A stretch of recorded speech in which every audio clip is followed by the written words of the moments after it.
ନା କ'ଣ କୁହନ୍ତୁ? ରେବତୀ ବକୁଲ। ରେବତୀ ବକୁଲ। ଘର କୋଉଠି? କଳାହାଣ୍ଡି ଜିଲ୍ଲା। କଳାହାଣ୍ଡି।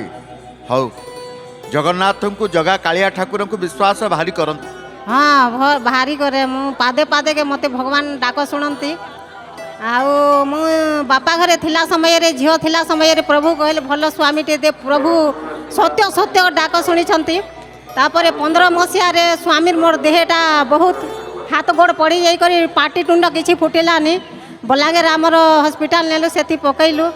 ଆଉ ରାତିରେ ଭୁବନେଶ୍ୱର ସୋମକୁ ଆଣିଲୁ।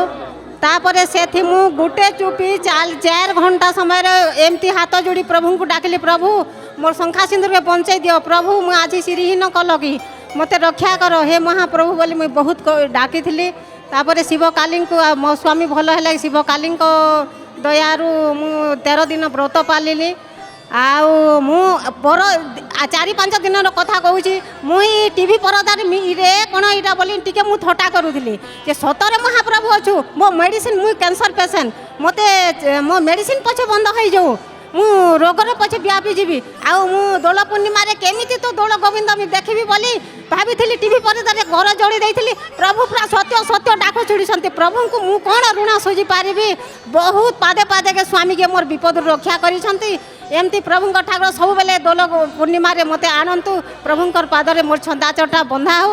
ଆଉ ଜୟ ଜଗନ୍ନାଥ ଟିଭି ମୁଁ ସବୁବେଳେ ଦେଖୁ।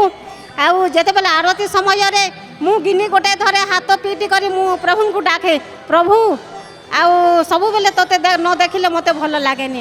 ପୁଅ ମୋର କ'ଣ ଟିକେ ଟିଭି ଦେଖେ, ତାପରେ ପୁଅ ଏମିତି ଜୟ ଜଗନ୍ନାଥ ଚ୍ୟାନେଲ୍ ଲଗାଇଦିଏ। ଆଉ ମୋର ଯେତେବେଳେ ମୁଁ ସଦ୍ଗୁରୁ ହସ୍ପିଟାଲରେ ପଢ଼ିଥିଲି ସେତେବେଳର ଗୋଟିଏ କଥା, ସେତେବେଳେ ସମୟରେ ମୁଁ କହିଲି ଏମିତି ଲାଇଟ୍ ପଡ଼ି କେମୋ 8ଟା ସରିଲା, ଲାଇଟ୍ ପଡ଼ିଲା ସମୟରେ ମୁଁ ଭାବିଲି ଏମାନେ ଭଲ ହେବେ କି ନାହିଁ ହେବେ ରୋଗୀ। ଆଉ ସେ ଲାଇଟ୍ଟା କେମିତି ପଡ଼ୁଛି, ପ୍ରଭୁ ତା କଣ୍ଠରେ ଟିକେ ବସ, ଆଉ ମୋତେ ଭଲ ଲାଇଟ୍ଟା ପଡ଼ିଲେ ମୁଁ ଭଲ ହେଇଯିବି। ମୋତେ କିଛି ଗୋଟେ ଡାଉଟ୍ ଆସିଲା। ଦିନେ ଗଲା 2 ଦିନ ଗଲା, 2 ଦିନ ପରେ ଆଜ୍ଞା ଆସିଲେ ଆମର ଯେ ଆଜ୍ଞା ଡକ୍ଟର ଆଜ୍ଞା କହିଲେ ମାଉସୀ ଭଲ ଟ୍ରିଟମେଣ୍ଟ ହେଉନି, ଟ୍ରିଟମେଣ୍ଟ ଭଲ ନେଉନି, କମ୍ପ୍ୟୁଟରରେ ବନ୍ଦ କରିଦେଲେ, ମେସିନ୍ଟା ଚଲେଇଦେଲେ, ମେସିନ୍ ବନ୍ଦ କରିଦେଲେ। ତାପରେ ମାଉସୀ ଆଉ ତକିଆଟା କେମିତି ରଖିଥିଲ ହାତ ବୋଇଲେ, ନାଇଁ ଆଜ୍ଞା ମୁଁ ଜାଣିନି ଭୁଲି ଯାଇଛି। ମାନେ ସେମିତି ମୋର ହାତ ସଜେଇ ଦେଲେ, ସେ କ୍ୟାନିଂ ଉପରେ ଶୋଇଦେଲେ। ଆଉ ଯେ ମୁଁ ଭାବିଲି ପ୍ରଭୁ ଏଇଟା ମୋତେ ବିପଦରୁ ରକ୍ଷା କଲେ, ଆଉ ଭଲ ଟ୍ରିଟମେଣ୍ଟ ହେଲା। ଆରୁ ଭଲ ନ ହେଇଥିଲେ ମୋତେ ଭଲ କରିଦିଅ ପ୍ରଭୁ, ମୁଇଁ କ୍ୟାନ୍ସର ରୋଗୀ ପଢ଼ୁ। ଅଗଷ୍ଟ ମାସରେ ମୋର ଏବେ ତକ ମେଡ଼ିସିନ୍ ଚାଲିଛି। ପ୍ରଭୁ 45 ଷ୍ଟିଚ୍ ଦେଇଛନ୍ତି ମୋତେ, ମୋର ଅପରେସନ୍ ହେଇଥିଲା। ସେ ବିପଦରୁ ମୋତେ ପ୍ରଭୁ ବଞ୍ଚେଇକି ରଖିଛନ୍ତି। ଆଉ ସେଥିପାଇଁ ପ୍ରଭୁଙ୍କୁ ମୁଁ ତାଙ୍କର ବଡ଼ ଦାଣ୍ଡକୁ ପ୍ରଭୁ ଆଣିଛନ୍ତି ଯାଉଁ ବୋଲି ସ୍ୱାମୀ ସ୍ତ୍ରୀ ଜଣ ଆସିଛୁ ଆଜ୍ଞା। ପ୍ରଭୁଙ୍କୁ ସେଇ ବିଶ୍ୱାସ ଆପଣଙ୍କର ରଖନ୍ତୁ। ଦୋଳ ବେଦୀରେ, ଦୋଳ ପୂର୍ଣ୍ଣମୀରେ, ଦୋଳ ଉତ୍ସବରେ ଦୋଳ ଗୋବିନ୍ଦକୁ ଦର୍ଶନ କରିବି, ଏ ଭାବଟି ଆପଣଙ୍କର ରହିଲା। ହଁ ସେଟା ତ କହୁଛି ମୁଁ ମୋର ମେଡ଼ିସିନ୍ ପଛେ 20 ତାରିଖ ମେଡ଼ିସିନ୍ ସରିଗଲା। ମୋର ମେଡ଼ିସିନ୍ ପଛେ ସରିଯାଉ 4 ଦିନ, ମୋର ଦୁଃଖ ପଛେ ବଢ଼ିଯାଉ। ଆଉ ମୁଁ 25, 26, 27 ତାରିଖ ଗଲେ ମୁଁ ଗୋବିନ୍ଦକୁ ଦର୍ଶନ କରିବି ଦୋଳ ପୂର୍ଣ୍ଣିମାରେ। ସେଥିର୍ଲାଗି ପ୍ରଭୁଙ୍କୁ ଜଣାଇଥିଲି। ସ୍ୱାମୀ କହିଲେ ନାଇଁ ଆମେ ଯିବାନି, 20 ତାରିଖ ଯିବା କହିବେ ବୋଲିଥିଲେ।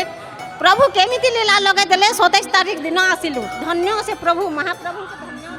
ଆପଣ ଜୟ ଜଗନ୍ନାଥ ଟିଭି ଦେଖନ୍ତି? ହଁ ସବୁବେଳେ ଲାଗିଥାଏ ଜୟ ଜଗନ୍ନାଥ ଟିଭି ଦେଖୁଥାଏ। ସକାଳୁ ଭଜନ, ମୁଁ ଘର ବାସନ ଧୁଏ, ଘର ଝାଡ଼ୁ ମାରେ, କାମ କରଲା ବେଲେ ଜୟ ଜଗନ୍ନାଥ ଚ୍ୟାନେଲ୍ ଦେଖେ, ଭଜନ ଶୁଣେ, ଆରତୀ ଦେଖେ, ଆଉ ପତାକା ଲାଗି ଦେଖେ। ସବୁ ଭଜନ ଟିକେ ଶୁଣିଲେ ମୋତେ ଭାରି ଶ୍ରଦ୍ଧା ଲାଗେ। ପୁରା ମିଠା ମଧୁର କଥା ଏତେ ଭଲ ଲାଗେ ଯେ ପ୍ରଭୁଙ୍କୁ ସେ କଥା ଜଣା। ହଉ, ସେ ମଧୁର ପରିବେଶ, ମଧୁର ଭାବ ହିଁ ମଧୁରମୟ ଠାକୁରଙ୍କ ପାଖରୁ ଆସେ। ଧନ୍ୟବାଦ ଦେବି ଆପଣଙ୍କୁ। ଜୟ ଜଗନ୍ନାଥ।